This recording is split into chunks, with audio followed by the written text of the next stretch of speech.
Hello, everyone, and welcome to Grounded Health and Wellness. My name is Kate, and today I wanted to talk about menstruation and how we can honor the cycle from an Ayurvedic perspective. So, if you are still a cycling female, this video is for you. If you are in a different stage of life, then perhaps maybe not as relevant. There are some elements that overlap when we're talking about postmenopausal, but for the most part, I wanted to just kind of honor the cycling female in this particular video and how we can support ourselves throughout the entire month so that we have a kind of nourishing time instead of it being this dreaded doom and gloom area of our cycle. So I feel that the way that we live in modern day society, our periods are kind of looked at as this negative pain of something that we kind of have to deal with. And nothing changes. We just continue to push through. We continue to work, look after families, or whatever it is that you're doing in your day to day. And we are kind of encouraged to push through whatever symptoms we may be experiencing through this time. So I wanted to take a little bit of time to um, share as far as how we can honor the changes and what's going on with our body. And then you might start to notice from month to month that these symptoms start to get a little quieter or maybe disappear altogether once you kind of drop into managing the changes in your hormones through the course of the month. I can speak to this, attest to this, whatever else you want to call it, because my entire life, since I started menstruating and now I'm in kind of perimenopause phase of life, has always been a challenge. So I was formally diagnosed with PMDD, which is premenstrual dysphoric disorder. I'll put a link down in the notes if you want to learn more about that. But basically, it was like a heightened version of PMS with all kinds of symptoms.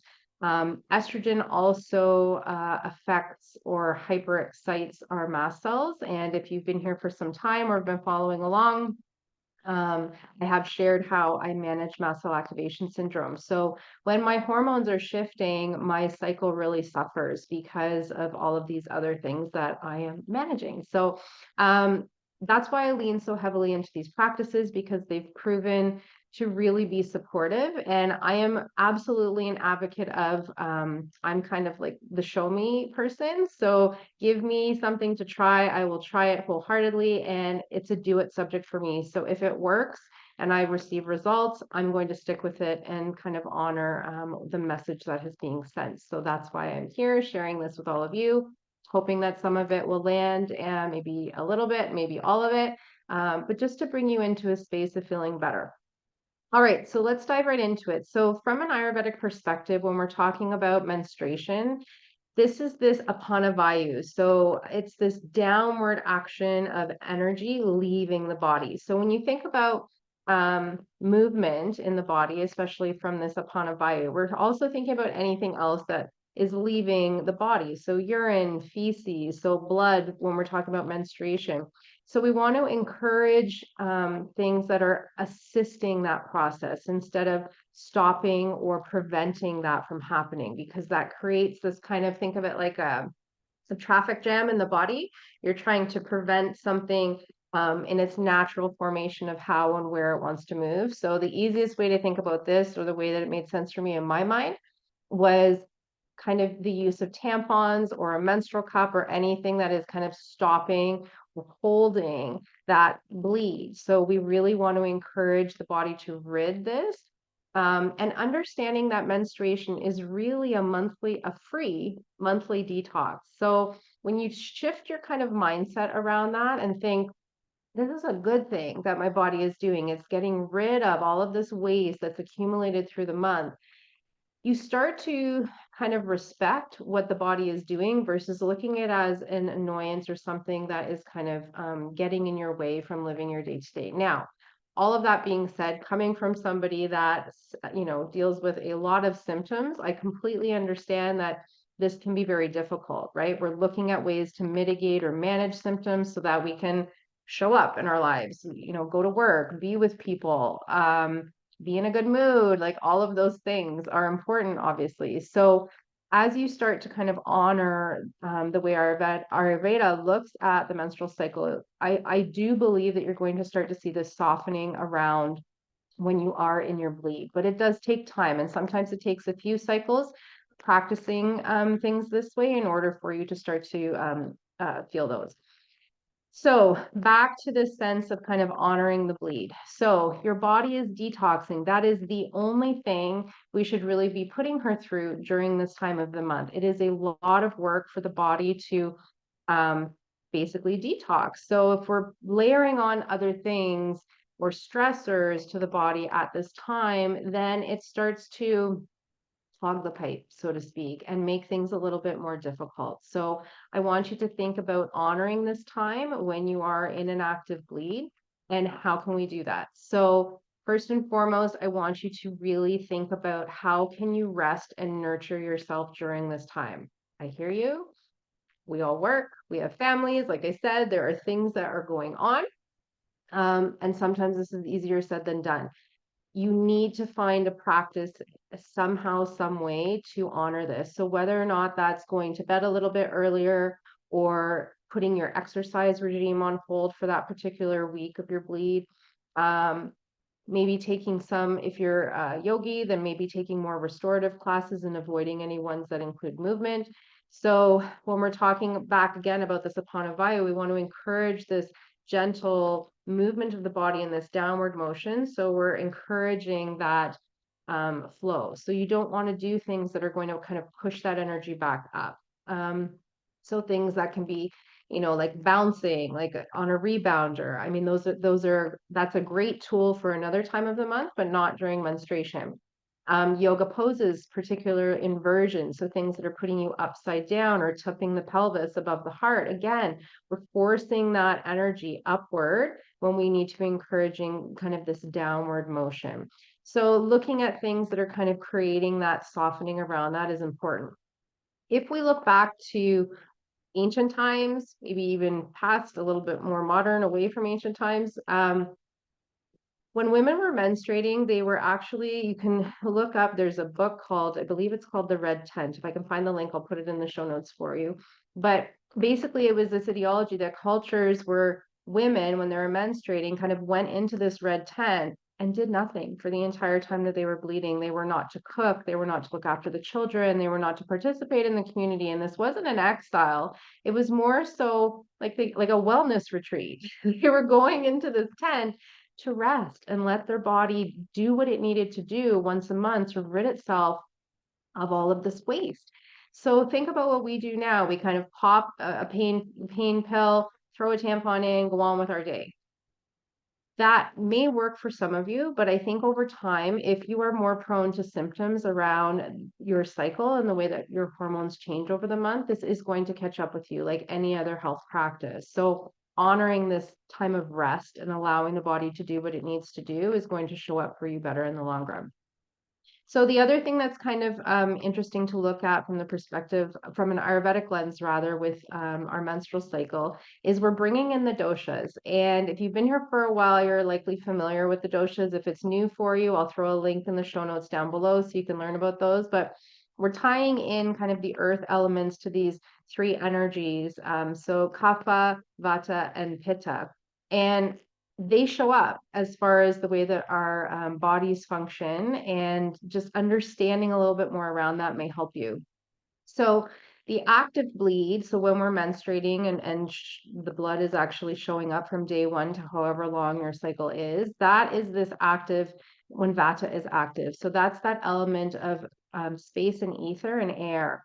So again, when we're thinking about things moving and exiting the body, this is why vata would be involved in this energy, because we're removing it out. So things that support vata, which I've spoken about before, but just as kind of a nice little reminder, is we want kind of a routine and stability. So thinking about maybe going to bed at the same time, waking up at the same time. Things that are grounding are very helpful for vata. So we're thinking about staying warm all the time, warm soups, warm drinks, warm and well-cooked foods. This is not the time to be having salads and smoothies and all of that. We're in this kind of phase where I want you to think when things are kind of warm and cozy, and we need to, that helps movement leave. If things are cold and we begin to restrict, it's more difficult for the body to get rid of that waste. So once we're done with the menstruation, we then enter the kapha phase. So kapha is our earth and water energy, this grounding, solid structure, and that's when things are building. So again, when the hormones, when we're done shedding and the hormones start to build again, and we begin rebuilding the endometrium lining, this is when kapha is coming in. So you'll start to notice, things as far as maybe vaginal discharge may start to change or get a little bit thicker, thinner as we head towards ovulation, but it's this real building phase. So this is a great time in your cycle to really encourage strength training, exercise. You have all of this building vigor and energy after you're done with the Vata stage and menstruation. So you really want to kind of encourage that. This is also a good time again to honor practices that would support kapha. So maybe lighter eating or eating foods that are maybe not as dense and heavy during this time. This is also a great time in the cycle if you enjoy fasting, because the body is in a kind of a stable position in order to allow the fasting to occur without creating any kind of disruption hormonally and all of that sort of thing. So that's a great thing to consider. So then once we get to ovulation, this is when pitta comes in. So pitta is this energy, fire, water, right? So we're talking about this transformative energy, and that's what's happening when we ovulate. So this is when things can kind of start to fire up a little bit for us. So maybe we start to feel a little bit more agitated or start to get a little bit more symptomatic because we're leading into that ovulation, which then transitions into that luteal phase, which is kind of what I call in our house PMS week, right? So it's that time before the bleed then shows up as we're kind of leading into that period. So we want to encourage the body here again to come into more cooling and supporting activities to counteract that pitta energy. So we're slowing down our workouts. We're supporting a little bit more cooling, maybe cooling teas, like using herbs and things like coriander is a beautiful one. That's as far as cooling. So is like mint, peppermints, that sort of thing. So keeping that in mind, it helps you support the body as we go through those different transitions coming into menstruation. So if you want to look at kind of an overarching summary for, okay, I hear you, Kate, this changes all throughout the month. Maybe I'll remember some of it, maybe I won't. Let's just focus today on how can we support the body while we are menstruating, because if you nurture that little period of time, I think the rest of the month is going to start to become a little bit easier for you. So just quick takeaways so we can wrap up the video today. So when we start our active bleed and we're in the Vata stage of the cycle, we're going to switch to very easy to digest foods. We want everything to be nice and warm, lots of soups, broths. All of your drinks should be warm. So if you don't enjoy drinking tea, just throw a kettle on. You're going to be sipping on warm water. All of that is going to, again, help support your digestion, because digestion gets a little bit weak as we get into menstruation. So we want to encourage or implement these practices rather to encourage a little bit more strength in that area. We're going to honor rest. So we're going to sneak that in as often as we can during the cycle. If you can take mental health work days, this is when I would suggest you take them. You're going to stay nice and warm, bundled up all the time. We don't want to put the body under any kind of stress. So if you're somebody that enjoys doing things like cold plunges or whatever, that's a whole other topic. But we don't want to be doing that during this time. We don't want to constrict the blood vessels of the body to hold everything in. We want everything to be able to be free, moving, and flowing so that that Vata energy can remove the waste from the body as we need. This also applies to natural body urges like urination and defecation, even gas.